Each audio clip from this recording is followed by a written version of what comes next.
কেমন আছেন সবাই? মিষ্টি কন্যা আরেকটি ভিডিওতে আপনাদেরকে স্বাগত। আশা করি পুরনো বছরটা আপনাদের সবার ভালো গেছে।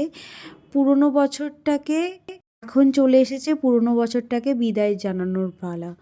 পুরনো বছরটাকে বিদায় জানিয়ে নতুন বছরটাকে আমরা ওয়েলকাম করলাম।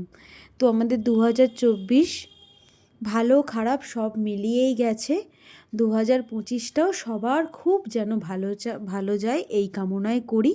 এই যে প্রথমে যে ভিডিওটা আপনারা দেখতে পেলেন, এইটা হচ্ছে আমার বর আমাদেরকে সারপ্রাইজ দিচ্ছে, আমাকে আর আমার মেয়েকে। হঠাৎ করে রাত 12টার সময় এসে বলে কি হ্যাপি নিউ ইয়ার। তাতে আমরা তো খুবই হ্যাপি হয়েছি হ্যাপি নিউ ইয়ারটা শোনার পরে।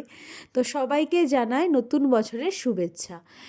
তো আজকে দেখো আহিকেও আমি রাত্রিবেলা, এটা রাত্রিরের ভিডিও, আহিও বলছে সবাইকে, বলে দিল নতুন বছরের শুভেচ্ছা। তারপরের দিন সকালে আমরা বেরিয়ে গেলাম আমাদের দেশের বাড়ির উদ্দেশ্যে।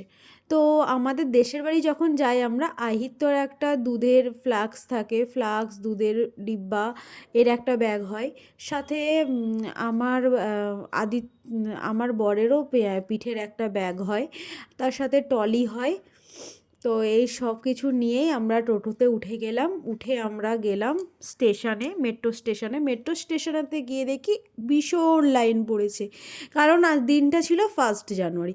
1 জানুয়ারি তো সবার পিকনিকের দিন, তো সেই জন্য খুব লাইন পড়েছে। তো দূরে দেখা যাচ্ছে তোমাদের দাদাভাই দাঁড়িয়ে আছে দূরে আহিকে নিয়ে আর ব্যাগগুলো নিয়ে। তো আমি টিকিটটা যথাযথ কেটে নিলাম, কেটে আমরা স্প্ল্যানেটে নামলাম। স্প্ল্যানেটে নেমে আমরা হাওড়া মেট্রো ধরবো। আমি কিন্তু কোনো দিন হাওড়া মেট্রোয় চড়িনি এখনও পর্যন্ত। তো আজকে আমি যাচ্ছি হাওড়া মেট্রোতে। তো হাওড়া মেট্রো যাওয়াটা কিন্তু খুবই সোজা, বেশি কিছু কঠিন কাজ না। এই যে এখানে যেগুলো দেখতে পাচ্ছেন গ্রিন পায়ের ছাপ, ওই পায়ের ছাপ ধরেই আপনাদেরকে যেতে হবে। তো এখানে এক্সেলেটার দিয়ে আমরা উঠে গেলাম, কিন্তু কি অনেকটা একটু ঝামেলার ব্যাপারও আমার লেগেছে। এর থেকে আমার মনে হয় কি বাসে হাওড়া চলে যাওয়া অনেক ভালো। তো এবার আপনারা যারা যেতে চান তো যেতে পারেন। এই তো এক্সেলেটার দিয়ে আমরা যাচ্ছি, গিয়ে চলুন আপনাদেরকে দেখাচ্ছি। আর তাছাড়া আমরা বাড়ি গেলে আমরা বাসেতেই যাই, কিন্তু এবারে আমাদের মনে হলো কি একটু ট্রেনেতে করে যাব, সেই জন্যই আমরা ট্রেনের দিকেই রওনা দিচ্ছি। তো এই দেখো গ্রিন লাইন ধরে সোজা হেঁটে যেতে হবে।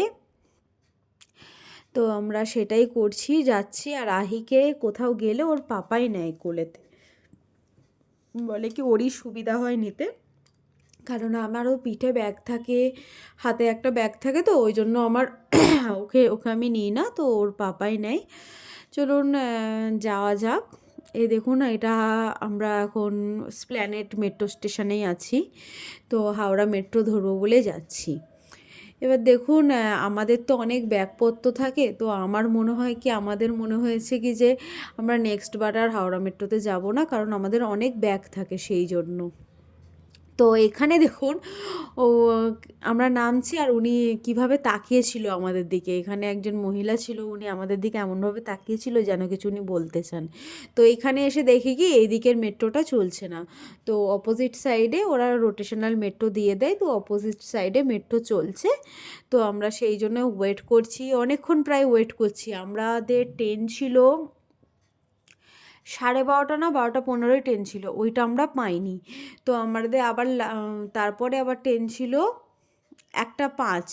তো আমরা যথারীতি 1:05 ট্রেনটা ধরার জন্যই যাচ্ছি, কিন্তু আমাদের অনেকটাই লেট হয়ে গেছে। তো আমরা মেট্রোতে উঠে গেছি, মেট্রোতে উঠে বসার সিটও পেয়ে গেছিলাম। তো আমি দাঁড়িয়ে গেলাম, কারণ আমি যে গঙ্গার তলা দিয়ে মেট্রোটা যাবে ওইটা দেখবো বলে দাঁড়িয়ে গেছিলাম। ওইটা কিছুই না, জাস্ট একটা ব্লু লাইট হবে সেটাই।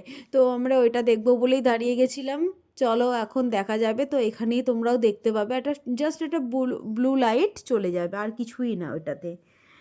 আর তাছাড়া এবছর আমার খুব খারাপও লাগছে যে নতুন বছরে একটা পিকনিক করা হলো না সেই জন্য। কারণ নতুন বছর কি 25 ডিসেম্বর একটু মনেই হয় যে একটু পিকনিক করি, কিন্তু এই আহির জন্য, আহি তো এখন অনেক ছোট, সেই জন্য এখন কোথাও আমরা বেড়াতে যাওয়ার প্ল্যানিংও করতে পারছি না, আর পিকনিকও করতে পারছি না। ওই জন্য একটু মনটাও একটু খারাপ হয়ে আছে। তো আহি একটু বড় হোক, তো আমরা নেক্সট ইয়ার একটা প্ল্যানিং করব কোথাও ট্যুরে যাওয়ার জন্য। এই দেখো এই বলতে বলতে হাওড়া হাওড়ার তলা মানে গঙ্গার তলা দিয়ে আমরা যাচ্ছি মেট্রোটা। তো এইটা শুধু জাস্ট এটা ব্লু লাইনটাই দেখার আছে, আর সেভাবে কিছু দেখার নেই। তো ওইদিকে আমার ভাই হচ্ছে ওয়েট করছে হাওড়াতে, কারণ ও যাবে, কারণ অন্নপ্রাশনে তো মামা ছাড়া হয় না জানোই তো, ও যাবে বলে ভাই ওয়েট করছে হাওড়া স্টেশনে। ও চলে এসেছে, ও অনেকক্ষণ চলে এসেছে, 11:30টার সময় চলে এসেছে, কারণ 12:15 ট্রেনটা আমাদের ধরার কথা ছিল। দেখো গল্প করতে করতে আমরা ট্রেনে তো উঠে গেছি, ওঠার পরে ভাই ওইদিকে বসে যায়, ট্রেনটাতে ভিড়ও হয়েছিল খুব। তো আমরা আইহি ওর পাপার কাছে আছে, চলো আবার দেখা হচ্ছে নেক্সট একটা